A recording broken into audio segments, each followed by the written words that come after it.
This is session 1. When you start to write a poem, often you'll have a title in mind that helps generate the poem. That's what I call a working title. It'll often be dropped by the time the poem comes into its own.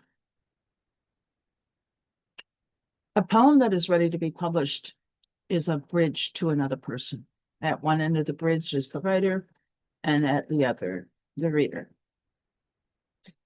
If you'll allow, I'll transform this bridge into a house. Title is the doorway to the house. If it's a wonderfully rustic, redolent of pine and hung with shining brass, and then you open the door and are confronted with, say, the interior completely at odds with a house like a jail cell or an embalming lab at a morgue, your head is going to explode.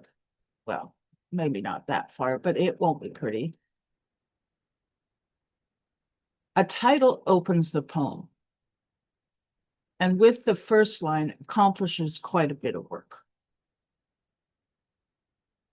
The basic function of titles is to orient the reader and highlight some aspect of content. By following through, you also develop trust. You want the reader to keep reading. If you look at this poem, Snowed In, Little Mountain Valley by Sam Taylor, the title gives you some critical information. It sets up a sense of enclosure, of possibility, of geography, but also of intimacy. It's called Little Mountain Valley, for example. Then the reader, they know where they are and can expect certain things. If Mr. Taylor, say, called it Snowed In Hanging Valley, Utah, or Snowed In Death Valley, Alaska, the title would change the emotional resonance. It changes the reader's expectation for the poem. If you have a poem that's Death Valley, Alaska, there's no real sense of intimacy there. There's a sense of exploration,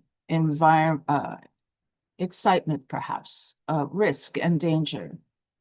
But Little Mountain Valley, that has a different feel to it entirely. After the title, there's a gap or white space. White space in poetry is critical. It's a weight, it's a breath. And then the first line happens. In this case, when I open the door, that's the first line of the poem.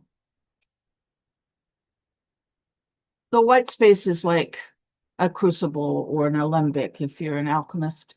It's a vessel in which something builds. It's a held breath or uncertainty. That's wonderful. That tension, it's the life force of the poem coming into being. By having a first line like when I open the door, the poet has established a constricted space of being snowed in and then open the door to the world. It's like that first breath in after the last breath out. Say you've gone swimming and you've swum the length of the pool, you come up and you take that breath in. That's the first line. It puts the reader in snow boots on the edge of a winter world. The title and the ensuing white space establish that tension, which is immediately addressed in the first line.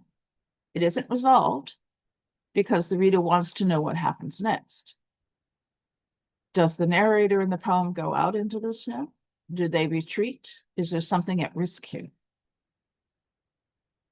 The poem's title invites you in.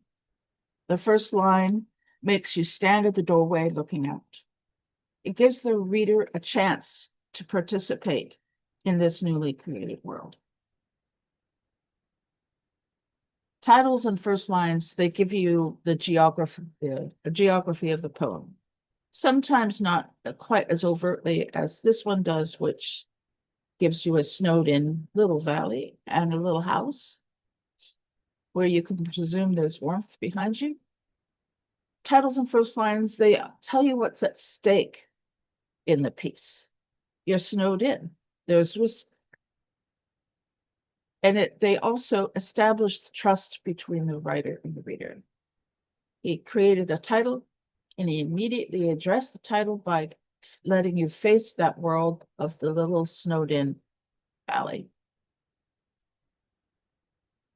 In the workshop session, I used 2 other poems to talk about the way their titles and first lines work to extend this. But you can do this with any book of poetry that you may own. Look at it. Ask yourself, how did the poet do that? What you're doing is examining craft when you do that.